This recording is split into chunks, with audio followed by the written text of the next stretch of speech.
Okay, let's talk about something pretty radical. What if you could own a home, but skip paying for the single most expensive part of it, the actual land it's sitting on? It sounds kinda out there, I know, but in this explainer, we're diving into a really powerful solution to the housing crisis that does exactly that. It's a question that's on pretty much everyone's mind these days. Home prices just keep climbing and climbing, and for so many of us, the dream of owning a home feels like it's slipping further and further out of reach. But here's a thought. What if the problem isn't just the price tag? What if it's the whole system, the entire way we think about buying and selling homes? Well, a really fascinating study from the Lincoln Institute of Land Policy dug into a radical idea that might just change the game. Yeah, so they looked at a solution that, I'll admit, sounds a little strange when you first hear it. But stick with me, because the implications are huge. The core idea is simple. What if you could separate the two biggest costs of a property?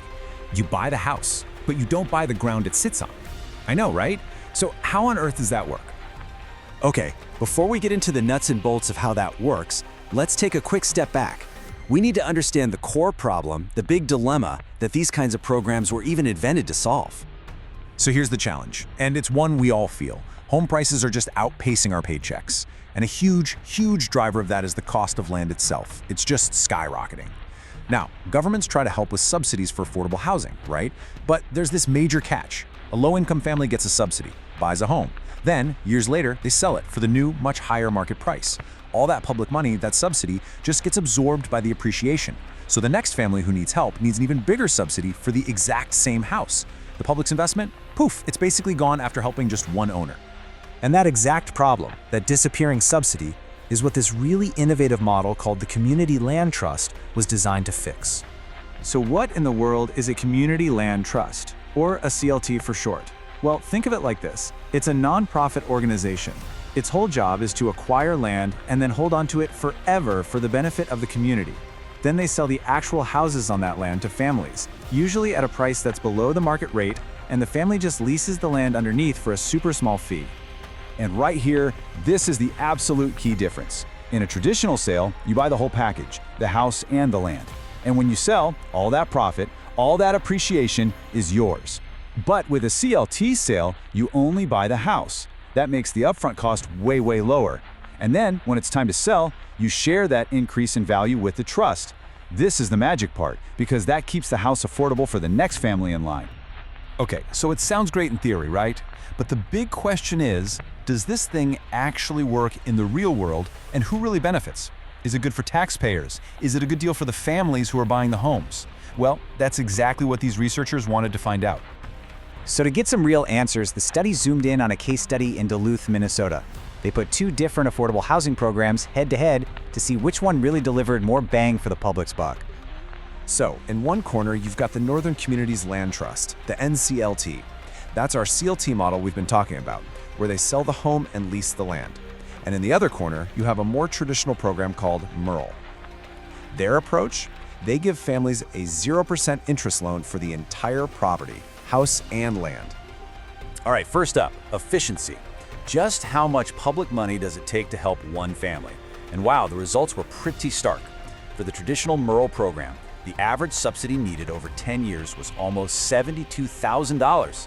Now compare that to the Community Land Trust, just over $23,000. I mean, that is a massive, massive difference. But let's really think about what that difference means in the real world. For the same amount of money that helps one family in the traditional program, the Community Land Trust can help 3 families, more than 3 actually. It literally makes every single dollar of public funding stretch over 3 times as far. That's incredible. Okay, so that efficiency, that is a huge win for taxpayers and the community, no doubt. But what about the homeowners? They have to share that appreciation when they sell. So are they actually building any real wealth? Well, the study dug into that exact question. And the findings here were really interesting. When a family sold their CLT home, on average, they walked away with a profit of almost $5,000. Now look, that's not a get-rich-quick lottery win. We're not talking about that. But it is real, tangible cash that they can then use as a down payment on their next home in the regular market. But that's not even the whole picture. Because when you factor in the equity they built up just by paying their mortgage every month, the total financial gain was over $11,000. Think about that.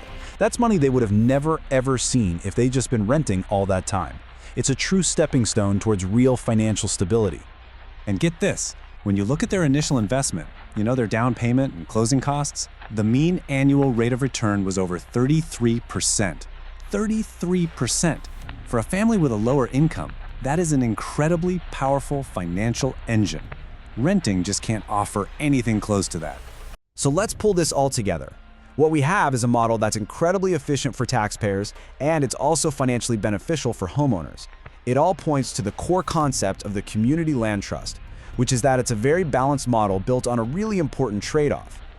And here's the bottom line. The CLT model isn't trying to be a silver bullet that solves every single problem for everyone. It's a series of very intentional trade-offs. On one hand, you get super high efficiency for taxpayers, and you guarantee lasting affordability for the community. And in exchange for that, homeowners get a modest, but really meaningful, chance to build some wealth. It's a solid financial step up, not a giant lottery win. The authors of the study really just hit the nail on the head. They framed it as the central question that all affordable housing policy has to wrestle with.